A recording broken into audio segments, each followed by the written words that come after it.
बिस्मिल्लाहिर्रहमानिर्रहीम। अस्सलामु अलैकुम। मैं Zafar Iqbal CCU secondary school Kotardu से। लास्ट टाइम 8 क्लास में हमने एक्सरसाइज नंबर 6.7 को ख़त्म किया था। आज नेक्स्ट एक्सरसाइज स्टार्ट करने जा रहे हैं 6.8। उसमें जो क्वेश्चन नंबर 1 के पार्ट्स हैं उन्हें बाद में करेंगे। क्वेश्चन नंबर 2 से स्टार्ट ले रहे हैं। जो हमारे पास ये एक्सरसाइज है, ये है क्या चीज़? ये है हमारे पास लीनियर इक्वेशंस इन 2 वेरिएबल्स। अब तक जो हमने सवाल किए थे वहाँ 1 वेरिएबल्स भी आ रहा था, 2 भी, लेकिन उनका सोल्यूशन नहीं किया था। क्या है हमारे पास? ये लीनियर इक्वेशन इन 2 वेरिएबल्स। अब होंगे क्या, किस टाइप की होगी?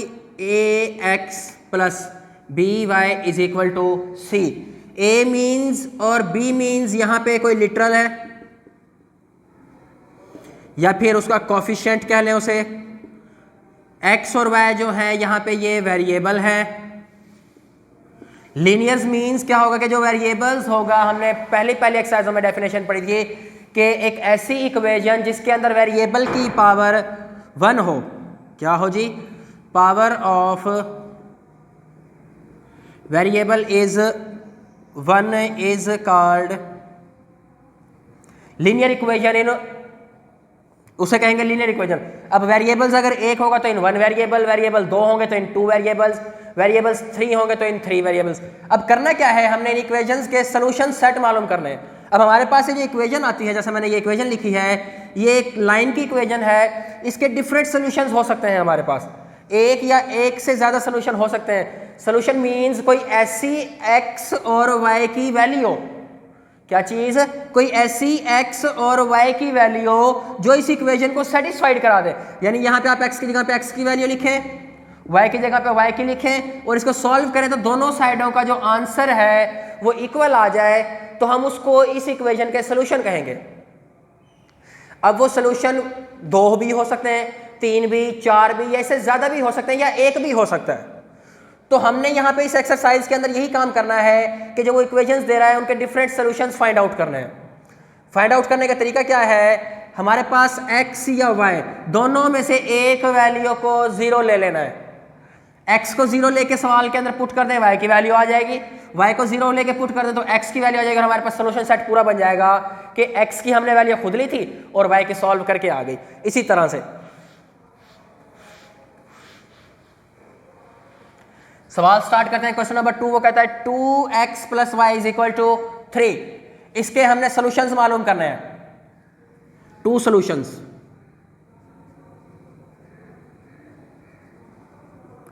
2 सोल्यूशन दे, 3 सोल्यूशन दे, 4 सोल्यूशन दे, 5 सोल्यूशन दे, जितने भी दे, आपके पास इन सवालों का तरीका सेम एक ही चलता रहेगा।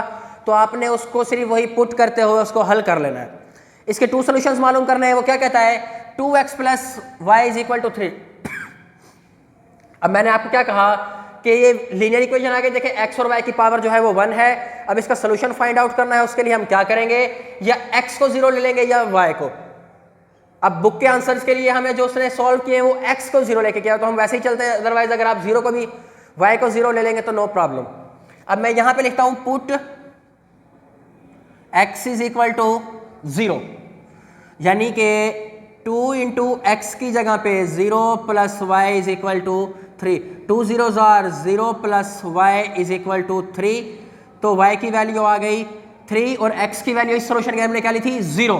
तो पहला सोल्यूशन क्या हो जाएगा? 0 और 3, यानी कि ये पहली वैल्यू x की सोल्यूशन में, दूसरी वैल्यू y की। वैल्यूज लिखते हुए ख्याल करना है। पहली वैल्यू आप लिखेंगे x की और दूसरी वैल्यू आप लिखेंगे y की। ऐसा नहीं कर देना कि पहले y की लिख दी और बाद में x की, वो गलत हो जाएगा। क्योंकि जब भी हम सोल्यूशन सेट लिखते हैं तो पहले x की वैल्यू आती है फिर y की। अब एक सोल्यूशन आ गया इसका। दूसरे सोल्यूशन के लिए put x is equal to 1, x is equal to 1, यानी 2 इंटू एक्स की जगह पे 1 plus y is equal to 3। 2 1 जार 2 plus y is equal to 3। y is equal to 3 minus 2, y is equal to 1। यहाँ पे x की value क्या थी? 1, y की वैल्यू क्या आई? 1। दूसरा सोल्यूशन हो गया। अगर वो इसी सवाल को कहते हैं कि 3 सोल्यूशन मालूम करें, तीसरे सोल्यूशन में x की वैल्यू 2 लिख लेंगे, वहां से y आ जाएगा, जो भी आएगा वो होगा। 4 सोल्यूशन कहे तो चौथे सोल्यूशन के लिए वैल्यू x की 3 ले लेंगे, यानी वैल्यू 0 से स्टार्ट करके बढ़ाते चलेंगे। ये तरतीब से कर रहे हैं, हम एक सीक्वेंस में कर रहे हैं। वैसे आपकी मर्जी, आप x को 10 से भी स्टार्ट कर सकते हैं, लेकिन ऐसा करना नहीं है। अगर 10 से भी स्टार्ट करेंगे, जब भी जो सोल्यूशन आएंगे वो इसको बिल्कुल सेटिस्फाइड करेंगे, लेकिन आपने स्टार्ट छोटे नंबर से कर लेना है। क्वेश्चन नंबर 3 इसी की तरह है, उसके अंदर 3 सोल्यूशन मालूम करने हैं। यहाँ पे 2 हो गए, वहां पे तीसरे के लिए आप x, इसको देखें, इसके 4 सोल्यूशन है।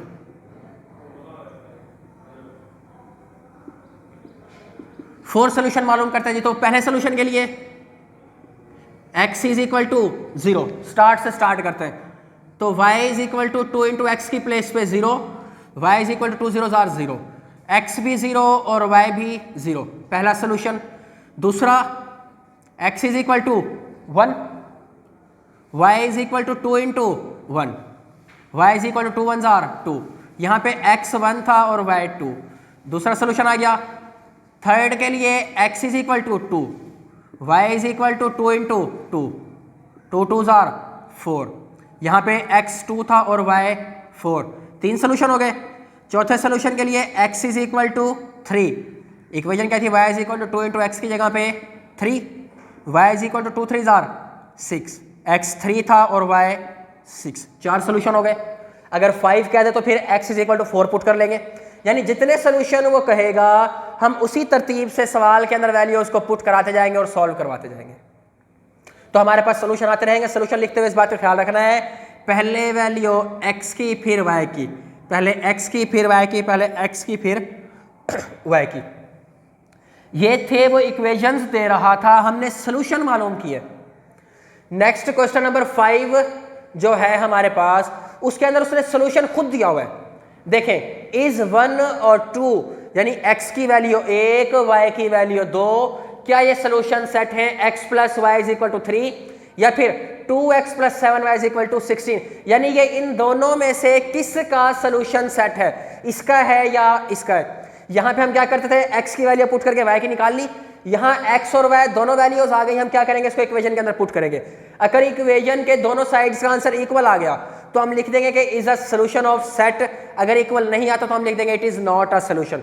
अब देखें हमारे पास, मैं पहले इसको स्टार्ट कर रहा हूं, x plus y is equal to 3, हमारे पास सोल्यूशन क्या है 1 और 2, तो x की वैल्यू पहले होती है 1 plus 2 is equal to 3, 1 plus 2 is equal to 3, 3 is equal to 3। हम यहां पे क्या लिखेंगे, हैंस 1 और 2 is a solution set of x plus y is equal to 3। अब बेशक ये सोल्यूशन सेट आ गया है, लेकिन उसने इक्वेशंस दो दी थी, तो हमें दोनों इक्वेशंस पे चेक करना है। दूसरी पे चेक करा लेते हैं, 2x plus 7y is equal to 16, 1 और 2, 2 इंटू एक्स की जगह पे 1, 7 इंटू वाई की जगह पे 2 is equal to 6, 2 1 are 2, 7 2 are 14, 14 plus 2 16 is equal to 16। तो 1 और 2 is a solution of 2x plus 7y is equal to 16। दोनों साइडों का जवाब बराबर आ गया, तो जो सोल्यूशन सेट उसने दिया हुआ है वो उसका सोल्यूशन सेट है। अगर दोनों साइडों का आंसर इक्वल नहीं आता तो हम लिख देंगे कि it is not a solution set of equation. इतनी सी बात थी। नंबर नेक्स्ट में इससे मिलता जुलता है, which one is a solution of 2x plus 5y is equal to 15 and y minus x is equal to 3, कि 2x plus 5y is equal to 15 वो एक इक्वेशन है, दूसरी इक्वेशन है y minus x is equal to 3।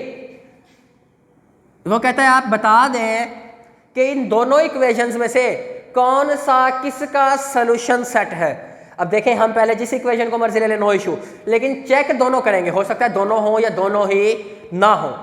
क्या करता हूं मैं, पहले इक्वेशन लिखता हूं 2x plus 5y is equal to, पहले मैं ये वाला सोल्यूशन ले रहा हूं 3 और 1, तो 2 into 3, 5 into 1, 2 3 are 6, 5 1 are 5, 11 is not equal to 15, तो क्या लिखेंगे 3 और 1 is not a solution set of 2x plus 5y is equal to 15। अभी ये पहली इक्वेशन पे चेक हुआ ये वाला सोल्यूशन, अब इसको दूसरी इक्वेशन पे भी चेक करते हैं। दूसरी इक्वेशन क्या थी, y minus x is equal to 3। Solution क्या था हमारे पास, 3 और 1, तो y की value 1 minus 3 is equal to 3, यह आ जाएगा -2 इज नॉट इक्वल टू 3। तो हम लिख देंगे कि 3 और 1 इज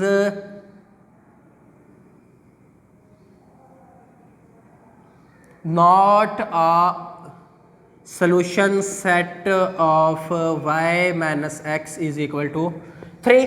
देखें एक सोल्यूशन सेट एक इक्वेशन पे चेक हुआ है, ठीक है। अब यही सोल्यूशन सेट, ये वाला जो सोल्यूशन है मैंने दोनों इक्वेशंस पे चेक कर दिया। अब इस वाले सोल्यूशन सेट को भी हम दोनों इक्वेशंस पे चेक करेंगे। जहां पे इक्वल आ गया हम लिख देंगे ये सोल्यूशन सेट है, जहां पे इक्वल ना आया हम लिख देंगे ये सोल्यूशन सेट नहीं है। अब हमारे पास फिर से 2x plus 5y is equal to 15। Solution set क्या है, 0 और 3। 2 into 0, 5 into 3 is equal to 15। 0 plus 15 is equal to 15। 15 is equal to 15, तो क्या लिखेंगे, 0 व 3 इज अ